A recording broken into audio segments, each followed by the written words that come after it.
এখন আমরা দেখো মডেল 5-এর রচনামূলক 24-এর 2 নম্বর অঙ্কটা দেখি। এখানে আছে integration sine square x cos square x dx. তাহলে ইন্টিগ্রেশন রাখলাম, এখন স্কোয়ার স্কোয়ার কমন নেব, তাহলে বিটা থাকবে সাইন এক্স আর কস এক্স, আর এখানে ডিএক্স।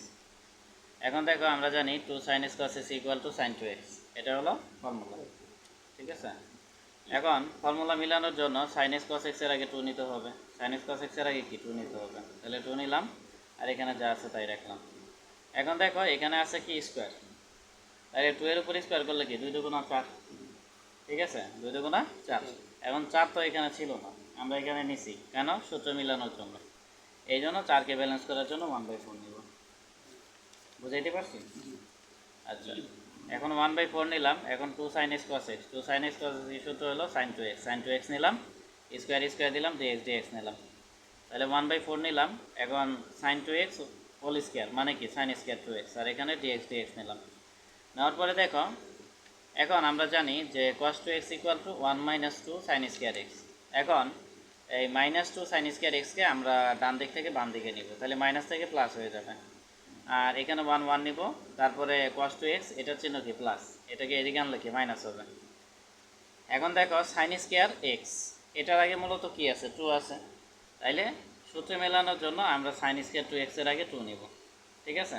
এখন এখানে যে 2 নিছি এখানে তো 2 ছিল না, তাহলে এই 2কে ব্যালেন্স করার জন্য এখানে হাফ নিব, আর আগে কি ছিল 1/4, তাহলে 1/4 আর হাফ গুণ করলে 1/8, তাহলে এখানে এটা রাখলাম।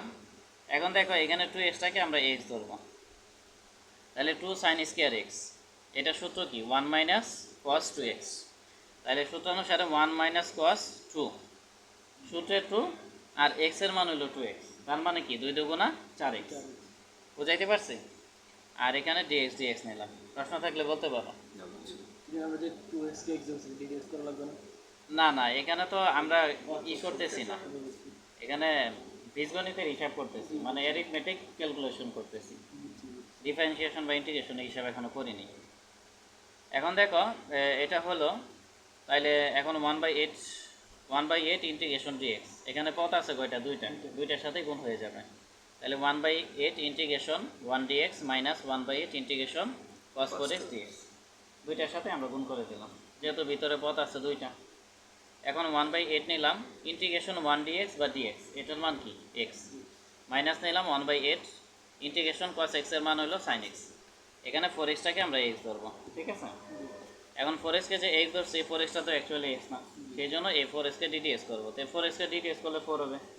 এখন ডিফারেন্সিয়েশনের ক্ষেত্রে এটা কি গুণ হইতো, আর এটা যেহেতু ইন্টিগ্রেশন এই জন্য 4টা কি ভাগ হয়ে যাবে, আর এটা যেহেতু ইনডিফিনিট ইন্টিগ্রেশন এই জন্য ইন্টিগ্রেশন সাইন তুলে যাওয়ার জন্য আমরা একটা কনস্ট্যান্ট নিব। তারপরে এখানে 1/8 x নিলাম, মাইনাস নিলাম, এখানে 4 আসতে কত 32, আর উপরে হলো 1, আর sin 4x নিলাম, আর তারপরে এখানে কনস্ট্যান্ট নিলাম। তাহলে কি বুঝাইতে পারছি অঙ্কটা?